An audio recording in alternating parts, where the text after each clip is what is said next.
the things I really enjoy about this little harbour that I'm in here in Denmark is they've got a castle up there, and it's got a little belfry on top, and it sounds out every morning at 8 o'clock, and it's going to start any minute now, and I'm waiting for it to start to put up my colours. There she goes. So up go the colours. Good old red ensign. Pop it into the socket. There it goes. And then I've just got my own little method here for tying it on with the back end of the halyard, which ensures that if it gets boisterous when I'm out at sea, I can't lose my colours, because we wouldn't want that, would we? There we are. Now then, why do I take my colours down every night at sunset or 9 o'clock, whichever is earliest? And why do I put them up at 0800, no matter what?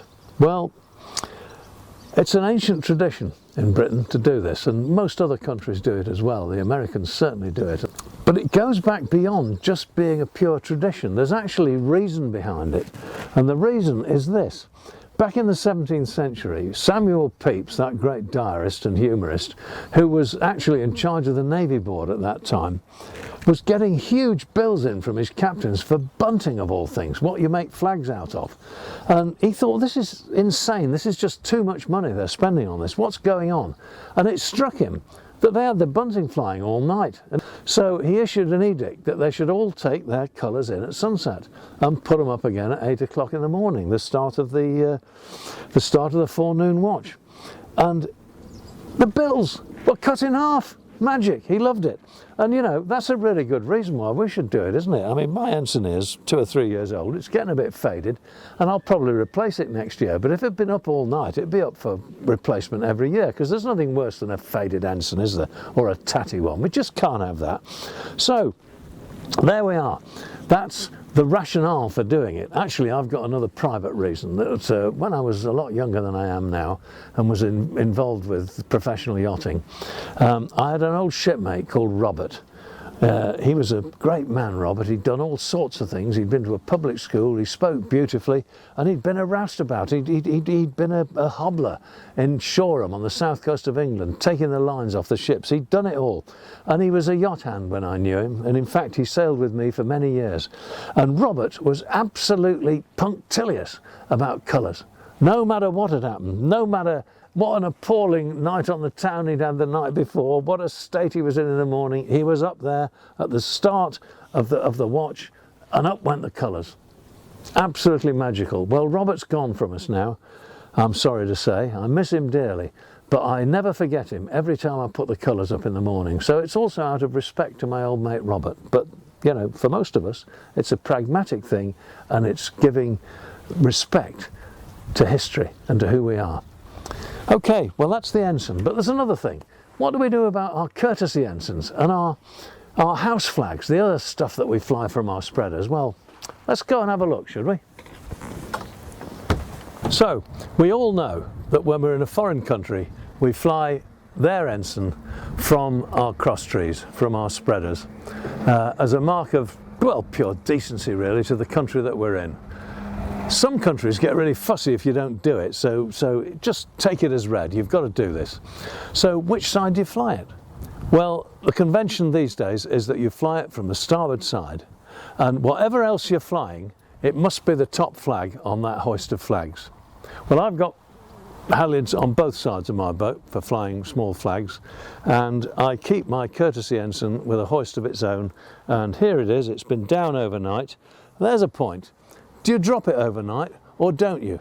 We know we bring our own colours in, but what about the courtesy ensigns? Well, I don't think there's a real rule about that. I'm not aware of it as there is, so I just do it really, use my common sense. If there's absolutely no wind and I'm feeling a bit tired and I'm halfway through my dinner, I leave it up because it's not going to do any harm. If it's windy or if it's flying at all really, I bring it down when I bring my ensign down just to save it. And this particular courtesy flag, which I'm going to put up now, this is the Danish one. This shows you how it pays to look after your flags. Back in 1988, I sailed to Soviet Russia. I came up the Baltic Sea and I needed courtesy flags for the Baltic countries. So I went to an outfit in Liverpool, a really nice old-fashioned company, and said, I want you to make me courtesy flags for every country in the Baltic, just so that if I go there, I'm going to be able to do the decent thing. And they did, and I got these lovely flags. Look at that. Beautiful. Look at the size of it. That's a proper courtesy flag, isn't it? That shows respect. They used rather nasty blue polypropylene, but you know, that was sort of, I suppose, Liverpool back in the 80s, but not anymore. It'd be nice now, wouldn't it? But whether the flag would be this good, I don't know. And this is a proper stitched flag. None of your printed rubbish from the local swindlery. This is a proper flag, and that's how it should be. And incidentally, you should always fly a stitched ensign as well, not a printed thing. It's just not right. Flags are lovely things, and it's nice to get them right. So up she goes. And I've got a little cleat down here, so I can cleat it off, and that's done for the day. Flying nicely. The last point is, what about your house flags? These are flags for your club or for anything else really that you can think of that you want to fly. I fly mine on the port side, and I fly two house flags. The top one is the Royal Cruising Club house flag. The club likes us to fly a BandG. That's a triangular flag which is flown from the masthead. I can't do that because I've got too much clutter at my modern masthead, so I always did in my old-fashioned boats, but I can't anymore. So I fly a house flag under the port spreaders. Below that is the house flag of the Old Gaffers Association, of which I was president for many years with great pride and humour and delight. So those are my two house flags, and they fly on the opposite side to the courtesy flag. Just one thing about flying BandGs.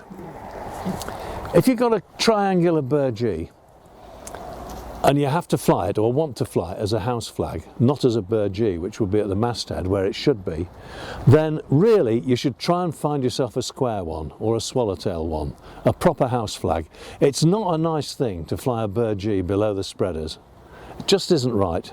It jars against me. I did it one year because I had no choice. I wanted to show I was a member of the cruising club, and I didn't have a house flag, so I flew my BandG and I hated it all the year, and finally stumped up and got a proper one. So there you go.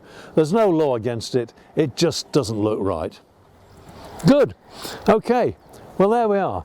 That's flags on the modern yacht. Nothing to it really, is there? We just have to remember who we are and where we've come from.